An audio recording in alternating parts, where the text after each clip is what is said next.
Hello বন্ধুরা, আজকে আমরা শিখব কিভাবে ইংরেজিতে মজারভাবে নিজের অনুভূতি বা ফিলিং এক্সপ্রেস করতে হয়। Let's learn some cool English phrases with Bangla meanings. Number 1, I am on cloud 9। অর্থ আমি খুব খুশি বা খুব আনন্দিত।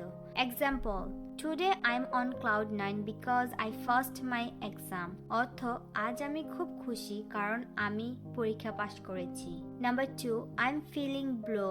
অর্থ আমি দুঃখিত বা মুড খারাপ। Example, I am feeling blue because I lost my phone. অর্থ আমি দুঃখিত কারণ আমার ফোন হারিয়ে গেছে। Number 3, I am over the moon. অর্থ আমি অনেক অনেক খুশি, অনেক excited. Example, I am over the moon because my favourite team won. অর্থ আমি খুব খুশি কারণ আমার প্রিয় দল জিতেছে। Number 4, break a leg. অর্থ শুভকামনা। বাংলাদেশি রূপকথায় ব্রেক আ লেগ মানে তোমাকে অনেক সাফল্য কামনা করা। Example, break a leg in your interview.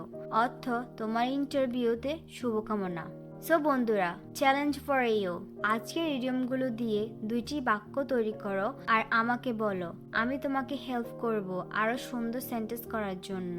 প্রতিদিন বাংলা আর ইংরেজি মিশিয়ে প্র্যাকটিস করো, এতে মজা পাবে আর স্মরণে থাকবে। আমি তোমার সাথে আছি বাংলা আর ইংরেজি মিশিয়ে মজাভাবে শেখার জন্য। আল্লাহ হাফেজ।